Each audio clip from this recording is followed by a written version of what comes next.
Hello, I'm Thalie Martini, CEO of Breast Cancer UK, and welcome to the Be Well podcast. Now, today I'm talking to a fascinating person whose mission is to create experiences that draw us back to a place which is, and I quote, deep and essential and exhilarating about ourselves as human beings. And my guest left a career as an investment banking technologist to found a fitness movement called the Primal Play Method. Now, this method is based on playfulness and primal connectedness to the inner and animal instinct. And he's also credited as a lifestyle medicine coach and a cancer exercise specialist. Now, while building this movement method, my guest has been very busy. He's published a best-selling adult book called Animal Moves and also a children's book called My First Animal Moves. His 2019 TED Talk, Why Working Out Isn't Working Out, has hit over 1 million views. He's also shipped his Animal Moves fitness card decks to over 40 countries, and his work's been published in numerous publications, and he's also appeared in several BBC documentaries. Now, behind all of this really inspirational achievement is a really important story that's very relevant for us. And it's about my guest's relationship with cancer prevention, but also with our charity, Breast Cancer UK. So I'm really looking forward to discussing this with you. Welcome, Darryl Edwards. I'm so pleased that you've joined us today. Oh, thank you very much. I'm so looking forward to the conversation today.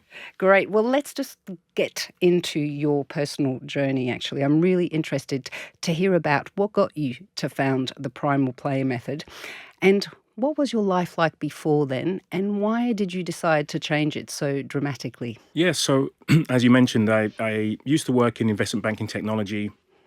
So you can imagine very long days. I used to get into the office 6, 7 a.m., sometimes leave, 10, 11 o'clock at night, then get home, sometimes log in to continue working until the early hours. And that was quite a regular occurrence. I didn't mind too much because it was phenomenally fantastic for my bank balance. But certainly the banks would get their pound of flesh. Yeah. And it was unsurprising when having an annual health check that my health was suffering. So I was diagnosed with pre-diabetes. I'm very close to full-blown type 2 diabetes. I was given a diagnosis of hypertension, stage 2 chronic hypertension. And I also had a poor lipid profile. In other words, increased, triglycerides and cholesterol. And so my doctor recommended me to take some medication to deal with those conditions. And I remember saying to my doctor, well, I'm sure if I exercise helps with blood pressure, right? Yeah, it can help a bit, but, you really need to get on these meds. I was in my mid-30s. I was 35 or so at the time. And I was like, am I not too young? Yeah, that sounds young. To be dealing with this. Of course, I now recognize what led up to that sort of health profile. But my doctor gave me an opportunity to start an exercise program, which I did. And within 2 or 3 months and repeated blood tests, my blood health markers normalized. So my blood pressure came down, my blood sugars came down, my cholesterol levels improved. And my doctor was like, are you taking medication elsewhere? Who have you got a prescription from? I was like, no, I've just kind of, added exercise to my regimen. And that sparked an interest in my doctor at looking at the literature, as he said. And I was like, what do you mean the literature? And he says, I want to look into exercise research to see if you're an anomaly or if this is the expected result of you exercising in this way. So I said, that sounds interesting. Could you forward that on to me? And so he did a case study with other patients where he added exercise as an intervention for those dealing with similar conditions. And they had similar results. So that sparked an interest in me into becoming a personal trainer and learning more about exercise for health rather than just for fitness or just for body composition, So there was a several years transition of me becoming more and more passionate about movement and wanting to advise people on how they could improve their lifestyle through movement. And that led to the Primal Play Method, because I recognized that we have a love-hate relationship with exercise. most of Oh, us. yeah. So some of us love exercise. We're highly motivated. We can't wait to utilize our gym membership. We'll do what we need to do to maintain our levels of fitness and make sure we go for our exercise regimen religiously. But the majority of us find exercise really difficult. We find it a chore. We don't enjoy it. If we do it because we know we have to, because it's good for our health, in quotation marks. But there's little joy Yeah. in the pursuit of exercise. Why do the majority of us not like it? I mean, aren't we made to move? We're made to move for sure, but we're not made to exercise. So, I mean, exercise is a modern construct. Imagine it as a supplement. So it's like taking a supplement in order to give us the movement minutes in our day that we would have normally had through our day-to-day lives generations ago. So our ancient ancestors would have moved as part and parcel of their day as hunter-gatherers, hunting, gathering food, building shelter, being nomadic, walking great distances. So movement was a significant part of their day. It was a significant part of our evolution for us to be human.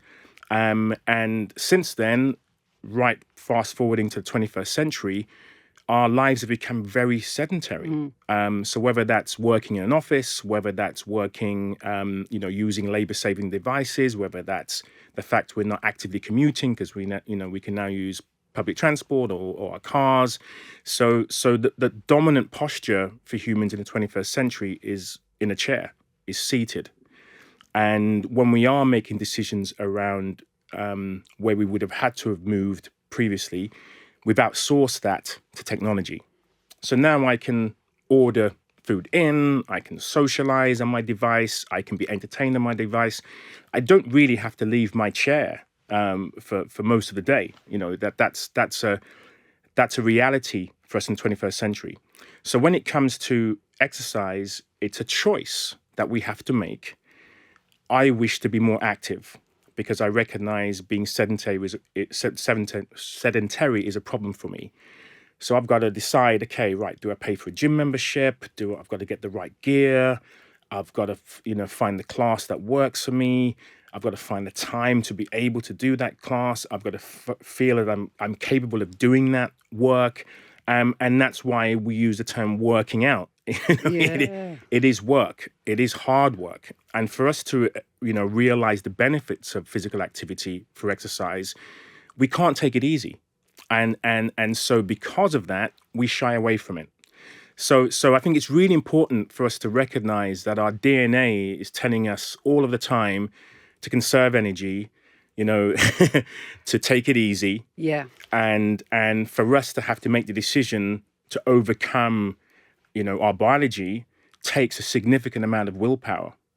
And so if our environment is engineered for sedentary lifestyle, right, then it's very difficult for us to overcome that with individual behavior. Yeah. So I think it's, it's not, I don't want people to feel that it's about being lazy, just can't be bothered. No, it's actually you're listening to your biological programming, which is saying everything is fine, everything is well. Why do you need to make the effort to do X, Y, and Z when actually you can just stay nice and comfortable in your cave and get everything supplied, Yeah. So we do have this love-hate relationship with exercise. If you're an athlete, it's easy to justify why I need to do so. If you want to get into your, beach body ready, or you're getting married and you want to get into that dress or into your suit, or you want to run for charity, and yes, I've got a mission.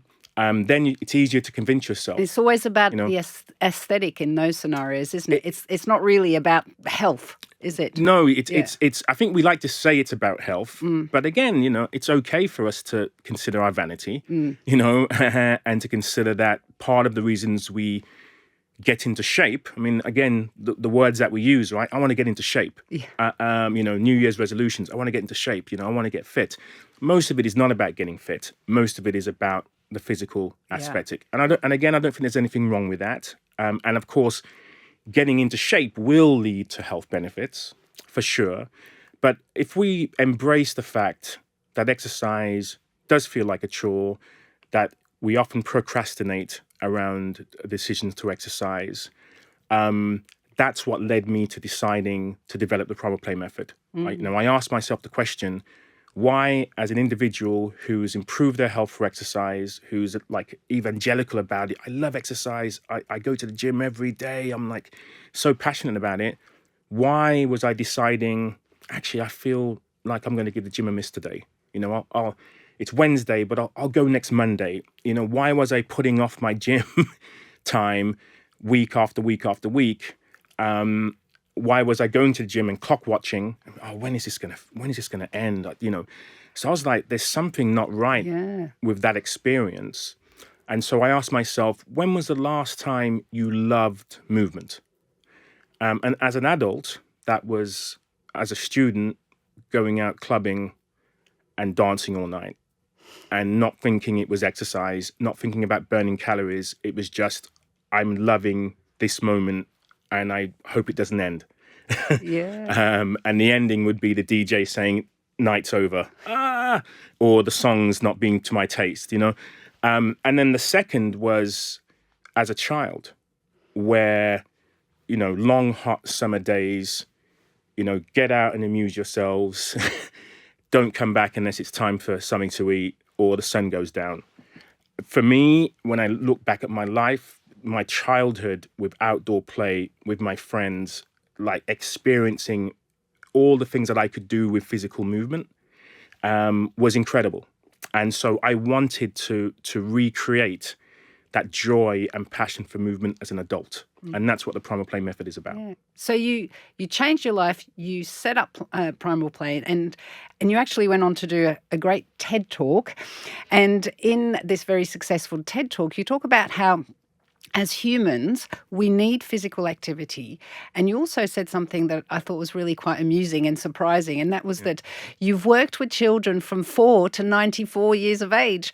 And it's really about helping them learn how to fall in love with movement again, along the lines of what you've been saying. So talk to us about why that's so important, and then maybe give us a bit more information about your Primal Play Method and how that can help us. Yeah, so it's about embracing one's inner child.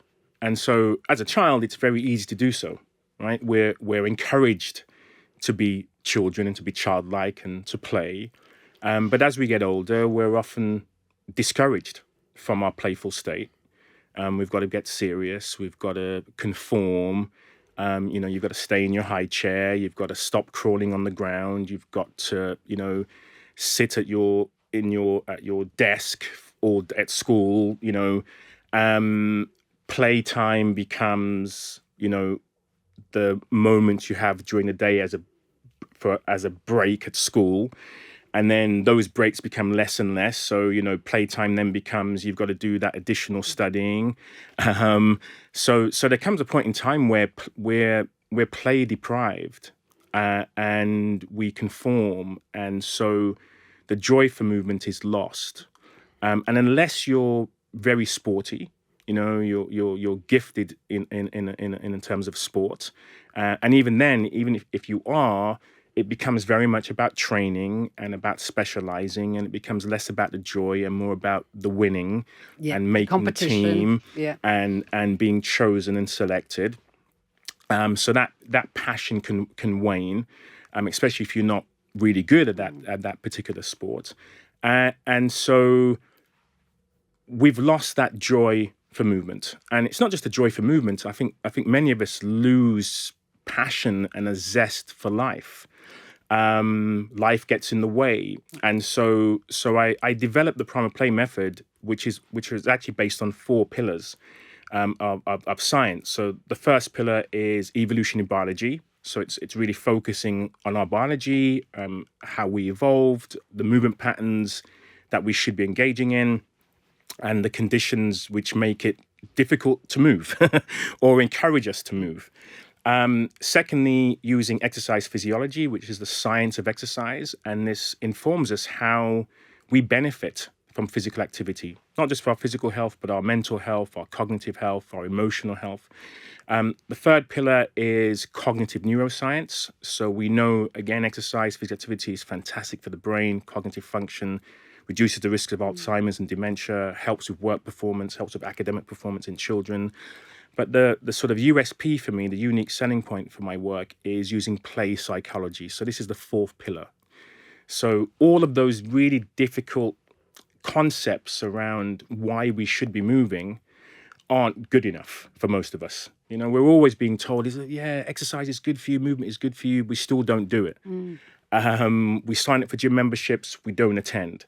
So I use play psychology as a way to give us inherent motivation, a way for us to cry out for our desire to have this exposure to movement, which is experiential, which is about curiosity, which is about creativity, which is about being nostalgic about how we used to feel as children when we played, through active play. So if I can recreate that, model it for adults or children or older adults, to give them that experience again, then hopefully they want to do that more and more. Hopefully they start creating ideas themselves where they go, hey, I can create my movement program to become more like a game, and a game that I want to continue. And as a child of the 70s and playing computer games and games consoles, arcade games, part of that gamification is, you're playing a game and you're getting better at it, and then it's like you lose your lives and it's game over. Or you're playing a game of tag or whatever game you're playing as a kid, and it's like game over. But most of the time, all you're thinking about is, okay, how do we restart this game? How can I continue to play? Most of us, when we're exercising, we're like, thank goodness. Yeah. When's this over? It's over. Yeah. Right. So that's what I try to create with the Primal Play Method. It's helping you stay within the play state, helping you stay within this flow state, helping you stay really mindful and in the moment, but not in a way which is being sedentary, right? So I believe that the epitome of mindfulness isn't necessarily, okay, there's water flowing in the background that, you're having to chant, somebody's tapping, like a water bottle to, like this really nice ambience. Actually, my mindset with play of being, playing a chasing game as a kid, and, you're running away to avoid being tagged, and, everything is so frantic, but yet you're so focused on not being tagged. Or you decide, hey, you know what? I wouldn't mind chasing myself, so I'm going to let you tag me so I can now become it. So that passion and zest for movement, not because you're thinking, I want to exercise, I want to improve my health, I want to focus on my aesthetics. Those aren't the reasons you participate in active play. You're just thinking, I want to enjoy my time with my peers playing this game. Yeah. And that's going to ultimately drive the motivation to get moving. Yes, exactly. So you're going to be not only moving more, but you're also going to be moving differently. You're going to be encouraging your body to try different things. And so that variety is going to also improve motivation, because you're not just doing the same thing over and over.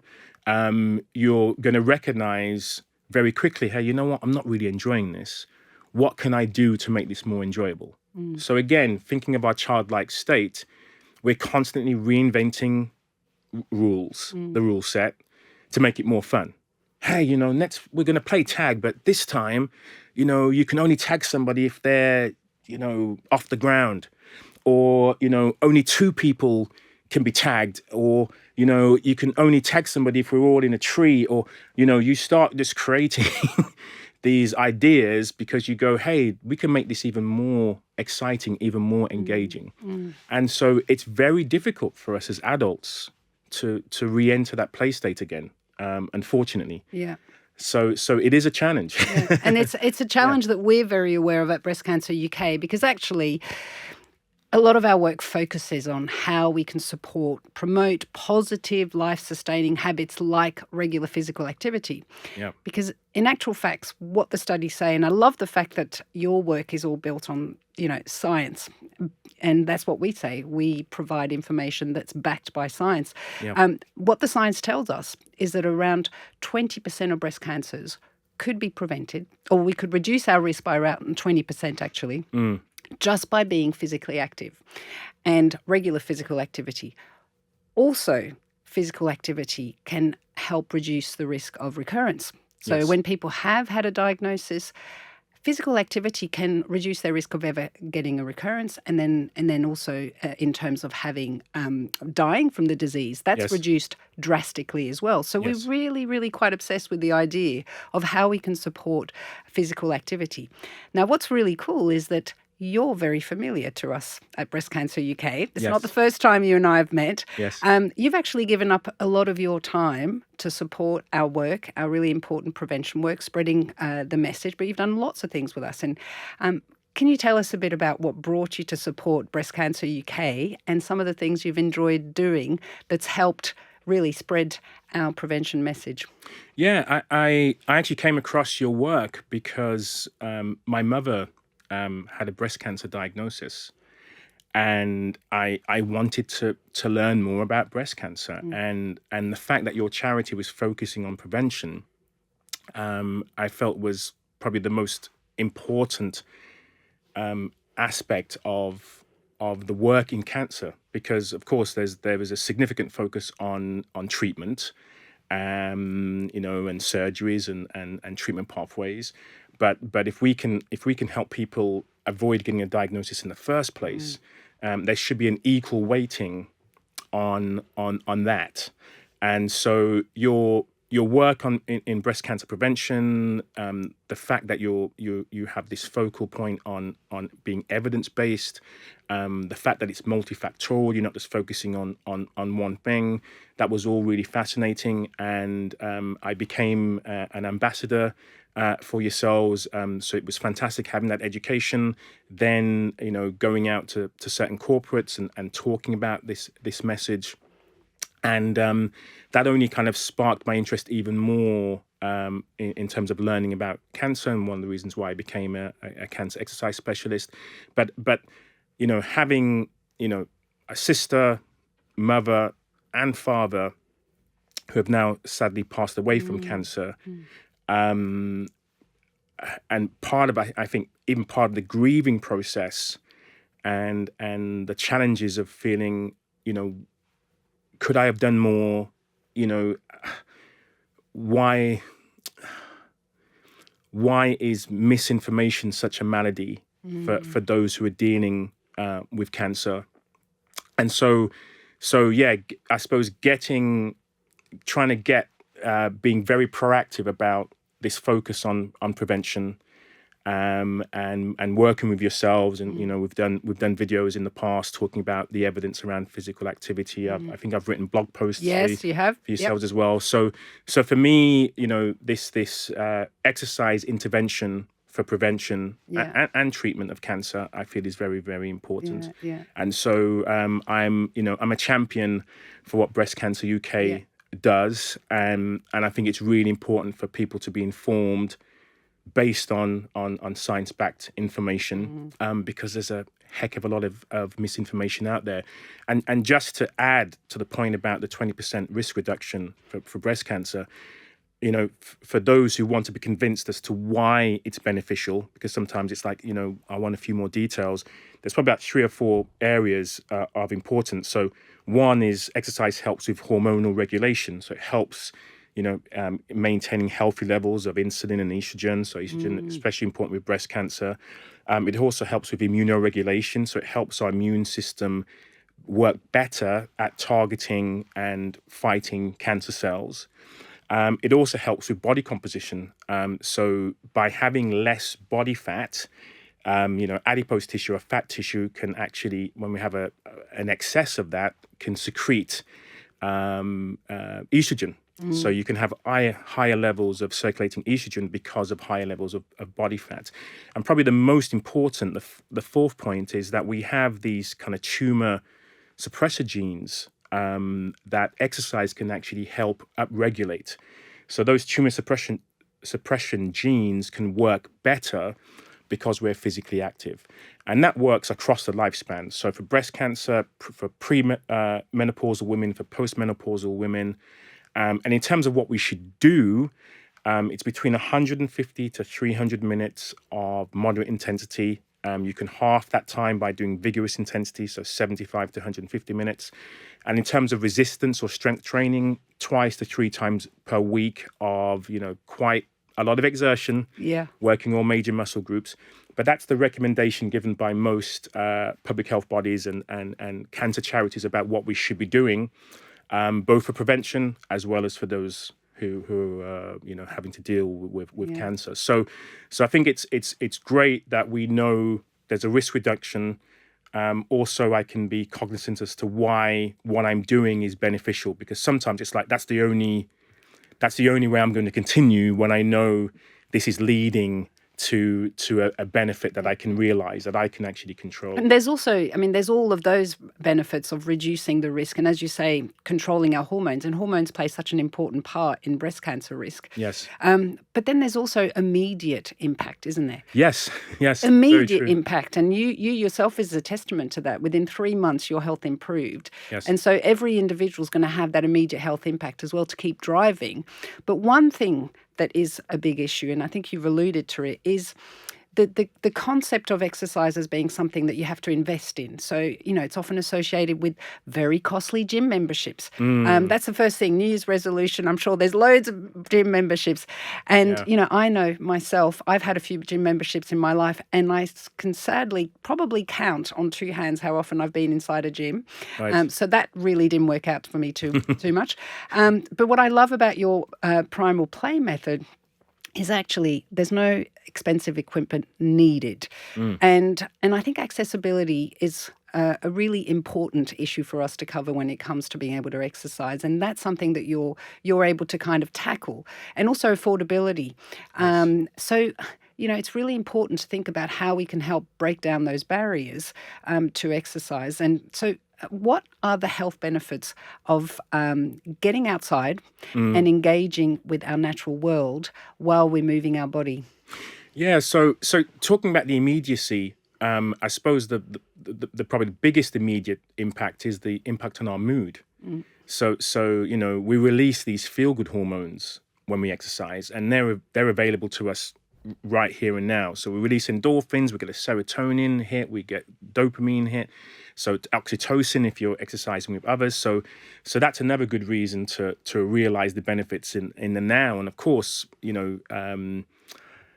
that's really important. Our mental health is just as important as our physical health. So in terms of accessibility, I think once we realize the most important piece of equipment we have is ourselves, we can access our equipment anywhere, in any environment. And if we're in a natural environment, like in an outdoor green space, we actually enhance the physical activity benefits just by being outside. So if I walk on a treadmill indoors and I walk at the same pace outside, the benefits by being in the natural environment are one. So you lower your blood pressure, you improve your immune response, so your immune system works better just by seeing the color green. We have this innate relationship affinity for nature called biophilia. So we have this innate love for nature. So we realize these benefits just by being outside, performing the same activity. But also just the realities of, wind resistance, temperature regulation. So just the fact that you have to, cool down or try and, in this weather, try to get warm, your body burns more calories. So there's more work being done. So there are significant benefits to exercise outdoors. And there's a science, a discipline called green exercise, which studies the benefits of physical activity by doing it outdoors. And basically, you enhance the benefits of physical activity by being outside. And I think for people listening, the less we can use the word exercise, the more that we can use the word movement and physical activity, the more that we almost look at ourselves like a car engine. And we know a car engine, if you leave that car engine, if you don't turn over that engine, you leave it in the garage for few weeks, few months, the car's not going to start, right? So you need regular, I need to kind of kickstart this engine that I have. 2, if you just operate at like 2 or 3, so 20, 30 miles an hour driving around town, what happens is you get all these pollutants in the engine. The lifetime of the car it doesn't last that long. You have more maintenance requirements. So every now and again, you've got to go on the motorway and kind of flatline and really push that car, and you actually get a better lifetime out of that car. And I use that kind of analogy a lot with my clients, where I go, yeah, sometimes you operate at 2, 3 out of 10, but sometimes you really want to push yourselves. You really want to go, oh my goodness, what the heck am I doing to myself? Because you're strengthening your heart in your lungs, and movement. The most powerful aspect of movement and physical activity is the adaptation that occurs once you do that particular activity. So you want to teach your body and your mind that, okay, I want to get stronger. I want to become more capable at this. And so you want to start embracing some of those challenges, and don't decide, oh, okay, I'm just going to go for my nice little stroll and that's me getting my movement in. Yes, that's one aspect of movement, but we operate on this spectrum and this speedometer, where sometimes we want to go and push really hard for short durations. And then sometimes we want to be close to idle and okay, I want to meditate, I want to do my yoga poses. And then there's this bandwidth in between. There's this broad spectrum in between that we also want to operate in. So I think it's really important to, even though we're far more complex than motor cars, but this analogy of looking at ourselves as an engine and making sure that we sometimes really push and work hard and challenge ourselves, because that's really good for us cognitively. It's really good for us physically and mentally. Have really good recovery, making sure we're supporting ourselves with good nutrition, and making sure we have the variety of movement, so that we're maintaining joy. And if you can find a play partner, if you can do that with your kids, if you can do that with your friends, even better, because it's more likely to be sustainable. And talking a bit more about your method, it aims to find answers in, and this is really interesting, in our more primal ways of living. So you describe it that way. And you also talk about it being a primal programming, so going with our primal programming rather than going against it. Yes. But it's got me thinking, this kind of physical movement, does it really come naturally to us, or is this something that we need to kind of relearn? How does this work, particularly with adults? Yeah, I think there is an aspect of relearning, because most of us are stuck with an exercise mindset, actually. So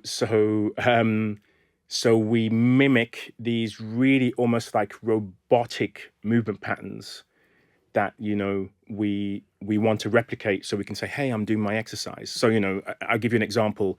Me squatting as an exercise, right? I stand, I squat, stand, squat, stand, squat. Whereas actually in reality, a squat would be a position that would be used either to rest. So it's like you're sitting without a chair, or you'd be performing some sort of work activities, cooking, for example, or working with tools. Giving birth would be a squat position.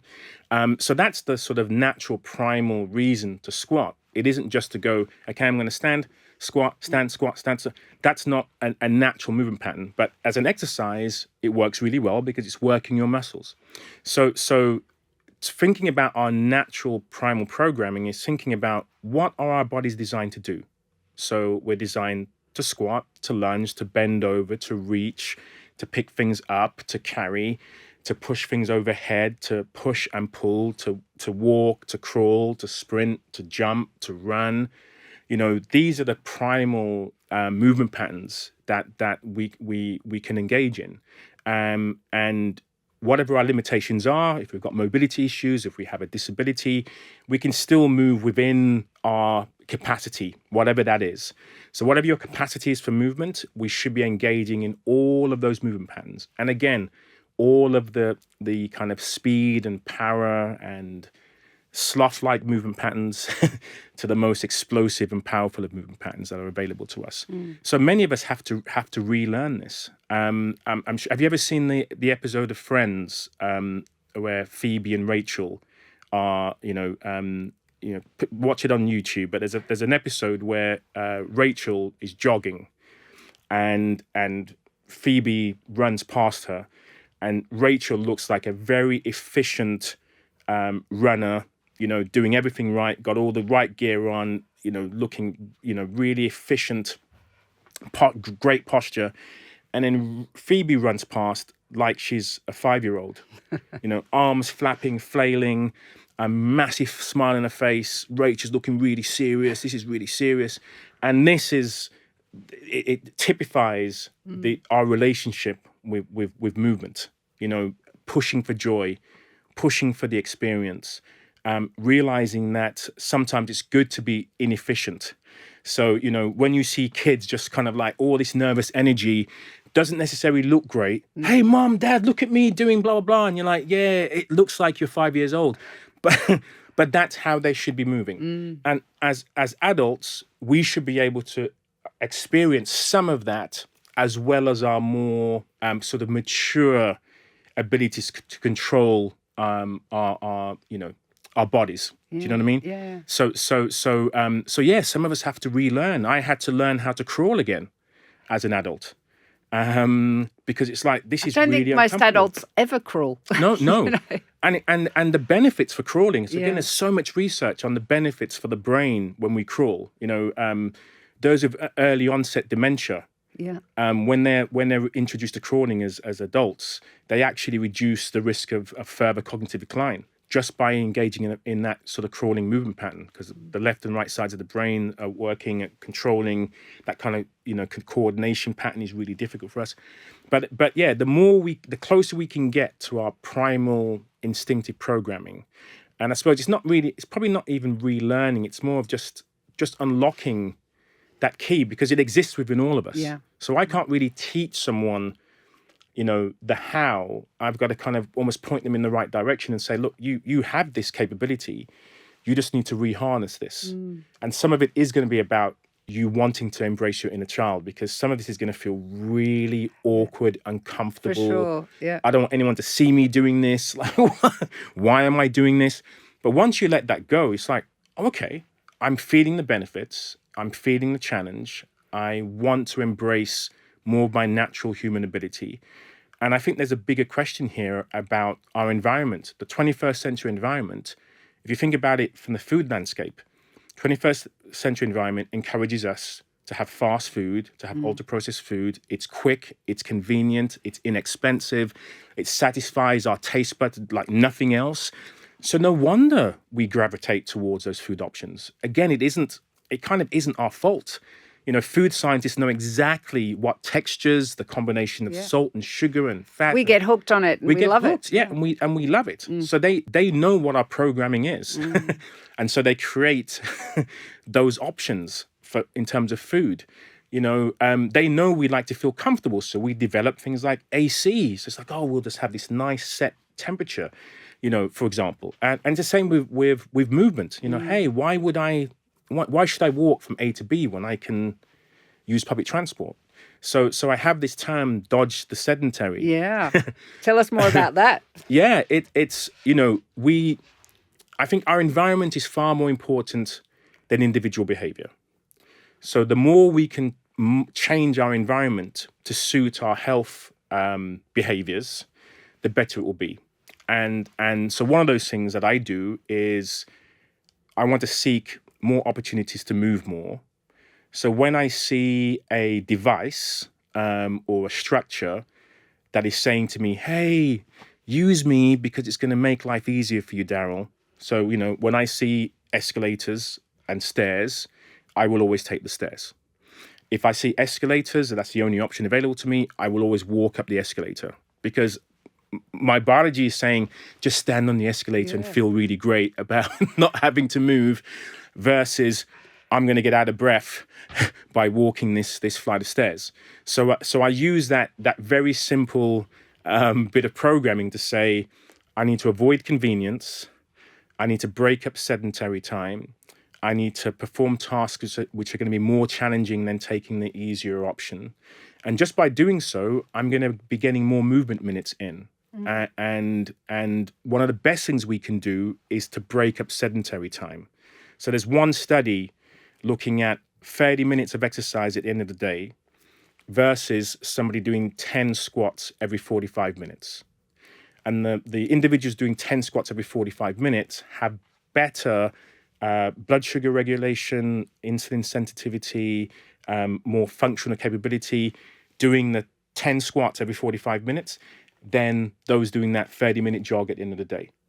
So the breaking up of sedentary time, a few minutes here and there of going, you know what, I'm going to get out of my chair and do something, is far more beneficial than you just thinking, hey, I'm going to get my 1 hour workout in tonight, which I probably won't do because I'll feel shattered. And it should be easier actually to do the breakup of sedentary time because it's just part of your day, part of you're throwing it in rather than finding a piece of time to allocate to your exercise. Yes. So, think of movement as sort of movement snacks or movement breaks rather than one big movement meal at the end of the day. Because, the more you put it off, the less likely you are to want to do it. We know that with things like willpower, we have this sort of like finite daily limit on our willpower. So if you don't do some of those things right at the beginning of the day, by the end of the day, your motivation kind of wanes and you go, yeah, that's a great idea, but I'll do it tomorrow. So if you're not the sort of early morning person who's like, fired up to get your healthy habits in, far better just to get little sprinkles of movement throughout your day. You get out your chair, you answer calls standing up, for example, you have walking meetings, I like playing games, as you can probably tell. So my partner and I will be walking down the high street, and sometimes we'll play a game where we go, right, if we walk past someone, if we overtake someone, we'll give ourselves 5 points. If somebody overtakes us, we'll deduct 20. If they're your pawns. It's like, we give ourselves points and then literally we'll walk a mile. A mile will feel as if it's only taken a couple of minutes, because we're just so in the like, okay, yeah, you're bobbing and weaving. And people are probably wondering why we're in such a rush.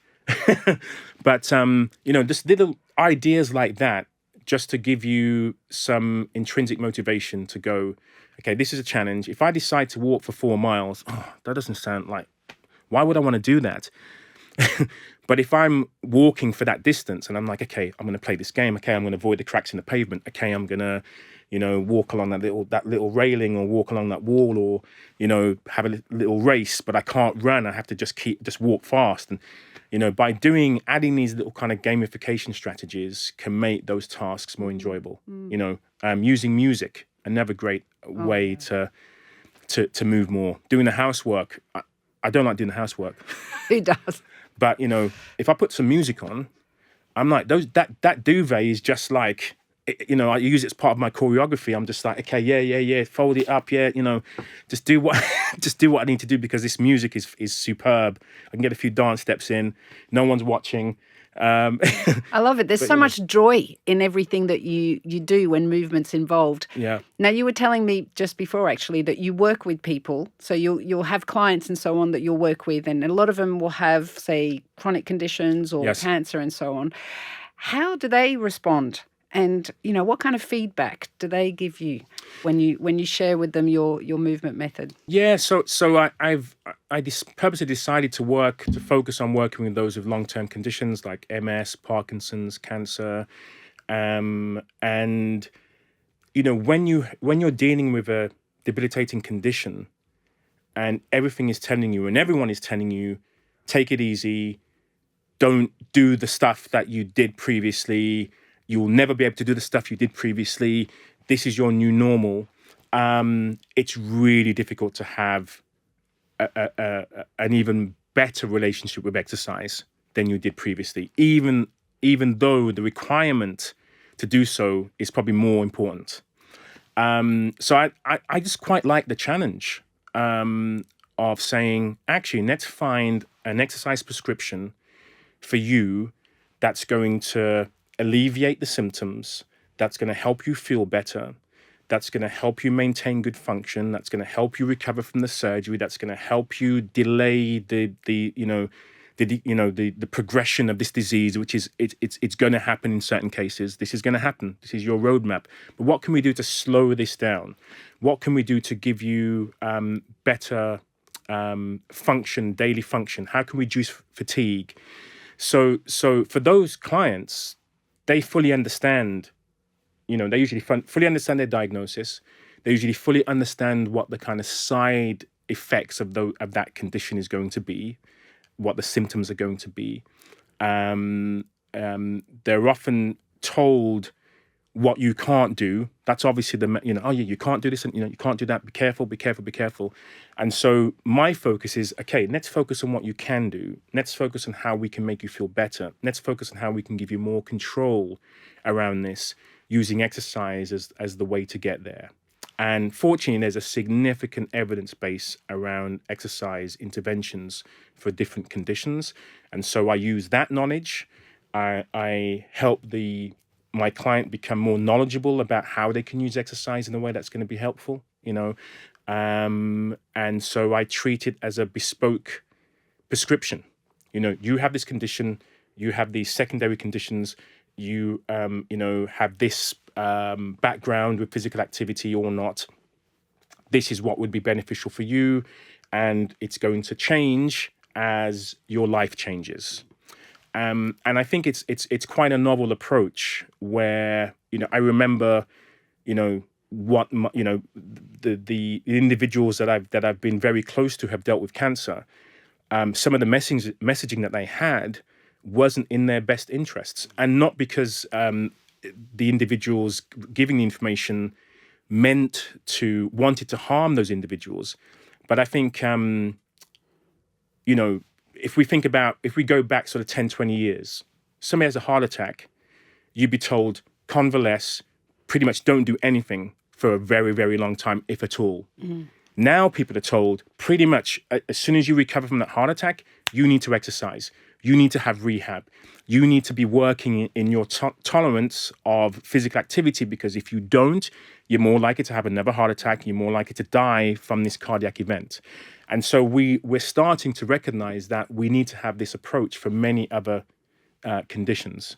And so I feel as if I'm at the forefront of saying, hey, do you know there's this thing that you own, your body, that can help you with this condition, even though you won't feel like doing it, but let's find a way of helping you feel like doing it. You're dealing with fatigue. Do you know exercise is one of the best things you can do to deal with fatigue? Really? How does that? That doesn't make sense. It sounds counterintuitive, yes, but yeah, it's counterintuitive, right? Yeah. If I do something, I feel awful. I feel I'm in bed for days. How can you tell me that exercise is going to be beneficial? Okay, we will have the right exercise prescription or movement prescription that's going to reduce lethargy and fatigue, and that's going to give you more energy and the ability to do more. So I love the challenge of helping those who usually come to me as almost like a last resort. Can you really help me with exercise? Can you really help me with movement? Is this really going to be beneficial? Can you help me enjoy this? So of course the play aspect of my work is really beneficial, because I'm like, let's give you some moment of joy when you're moving. Why make this a chore? Oh, absolutely. Do you know what I mean? Why do 10 sets of 10? And just think, when is this going to end? Okay, how can we convert that thing that you've been told is beneficial into one that's far more potent a medicine? And it's so empowering, isn't it, to be able to support people to take control of their health, because Yes. when people are going through, whether they've had breast cancer or another disease or not, just going through life alone, you feel like there's so little control you can have. And this gives people that sense that they can control their health. And it's very much something that we believe in at Breast Cancer UK. There is another area that we're both passionate about when it comes to prevention of breast cancer and cancer. And that's the concern that we share around the impact that chemicals such as hormone disrupting chemicals, or EDCs, can have on our health. And you'll know that at Breast Cancer UK, we make it our business to understand and also to help inform people about the potential risks that exposure to EDCs can have on our breast cancer risk. Yes. Now, one of your 12 pillars of good health actually is to avoid toxicity. So can you talk a little bit about what your tips are for reducing exposure to harmful substances? And it's quite a minefield, but a really important thing to address. Really easy. go to Breast Cancer UK because they have fantastic resources. I mean, for me personally, I'm aware of the sort of the big three of chemicals to avoid when you're using kind of cosmetics or toiletries. The phthalates, BPA's, parabens, and the one again the fantastic thing about Breast Cancer UK, because you have this sort of like the fringe of chemophobia where any chemical is toxic. It's just all about nature, and it's like, well, everything's a chemical, so that's the first most important point. But Breast Cancer UK is saying, look, we're following the evidence. We're looking at the evidence, and the evidence suggests that these may be carcinogenic. These are definitely carcinogenic. We're petitioning the government. The EU are doing X, Y, and Z, and so that I feel is really, really important to help people have informed decisions around. Okay, if I'm buying a product for myself or for my home, how can I reduce my risk? And I think so. I would just direct people to your website. Very good advice. It's a trusted resource, and we know misinformation is a problem, but we also know that if you can see that the EU or governments are concerned about BPA in, say, babies' milk bottles, why as an adult would I want to expose myself to this chemical which we know is harmful for young children? Okay, fine. I can make the decision that I don't want to expose myself to that, right? So I think it's really is it PFAS, these forever chemicals? Yeah, forever chemicals. Right. Yep. So the good news is we can inform ourselves. Secondly, there are an incredible amount of alternatives now. So that's probably the best thing about the 21st century and the information that's available. We can go, this is problematic, but what options do I have now to circumvent that? And as you say, there are so many things we use that we don't need to use that contain chemicals. Yes. And that's one thing that we're very focused on, is making sure the government starts to move towards banning these chemicals when they're not necessary. Not necessary, yeah. They're not Totally. necessary. And Totally on so many things. And you're absolutely right. If people go to our website, we've got a chemicals eye guide. You can download it. It's all very accessible stuff. And we've also got webinars and, of course, our quiz. If people take our quiz, they'll start to learn a lot more about where chemicals are and how to reduce them. And actually, it's cost effective, because going out and buying all these expensive products full of chemicals is more costly than actually using things that are we can easily make at home. Yeah, exactly. A bit of bicarb of soda and vinegar to and lemon to clean, to lime, remove lime scale. I mean, there are so many things we can do naturally. I've like reduced plastics in my home. Use glass instead. Use reusable rather than just buying bottled water all the time. I'm like, just having more plants in our house. Exactly. Something as simple as that. Yeah, and it's again that connection with nature, which is really lovely. Yeah. Well, look, it's been so amazing to talk to you, but I do want to find out something else that we tend to ask all of our guests, and that's, do you have any guilty pleasures that you want to share with us? Oh, I do. I mentioned I love computer games. So I love my Xbox. Oh, yep. So that's my guilty pleasure. If I'm not careful, I can spend hours and hours seated in front of my TV screen playing my Xbox. Well, it makes sense. You love playing, so Xbox is pretty fun, isn't it?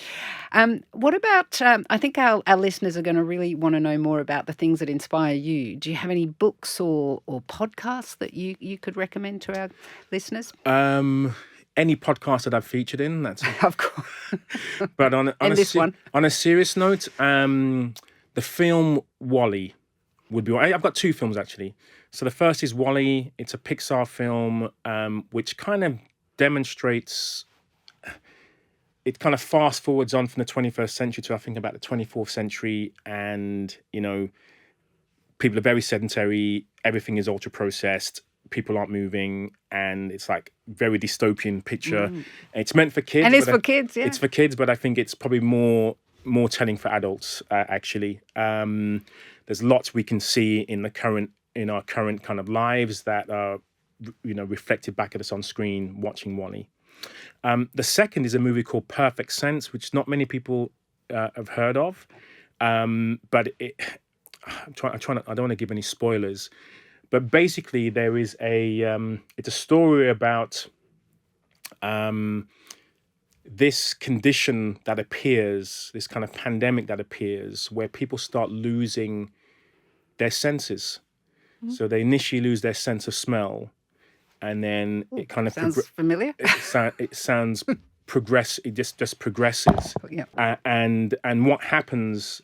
How humans cope with kind of this tragedy of everyone losing their smell and the emotions that are attached to the sense of smell. So there's certain memories you lose. It's incredible, actually. But yeah, no spoilers, but it made me. It was one of those films where I literally was just like, what the heck was that? It was a talking point for a while. Had to watch it again several times, but it really was life-changing. Wow, you sounds kind intriguing. of reevaluate what's important, and that film kind of takes you through how people reevaluate their lives when they recognize something that they've always had is no more. That they've taken for granted. That they're taken for granted. And for many of us who do have health challenges or will have health challenges, it's a great lesson to learn. We may not be able to recapture what we had or do the things we used to do, but what can we do now to make the most of the present situation that we're dealing with, which may be very traumatic, very difficult to deal with. So yeah, very valuable life lesson in that film. We'll put that in the show notes.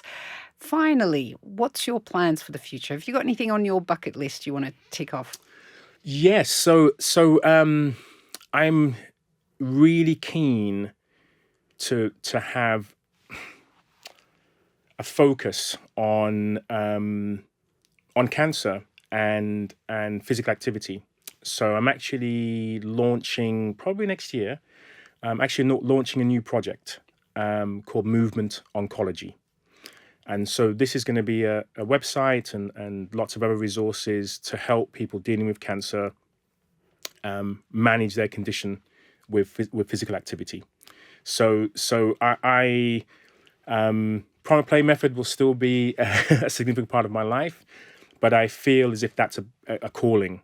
Sounds exciting. How can I help people? How can I get away, help people steer themselves away from misinformation?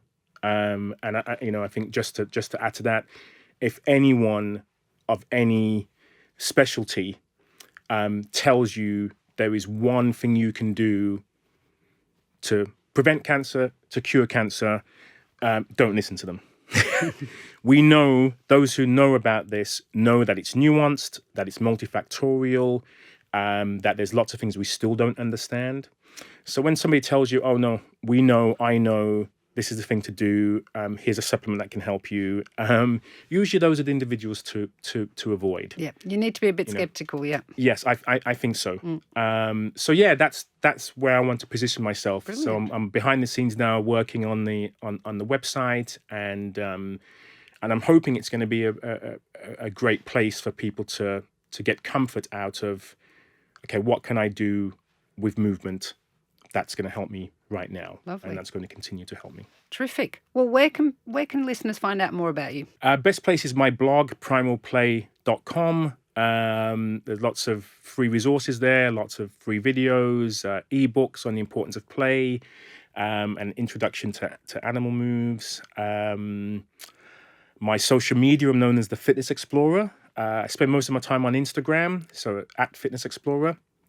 And if you just Google Darryl Edwards, and most of what you see. Yeah, is you making these wonderful animal moves. Yeah.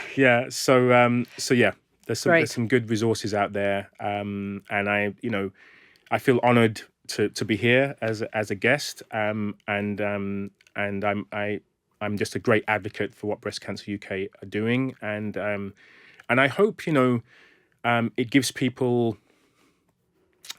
a lot of Yeah, I just think it's absolutely fantastic the work that you're doing, and I'm happy to be involved in any way that I And it's can. great to be working with people like you.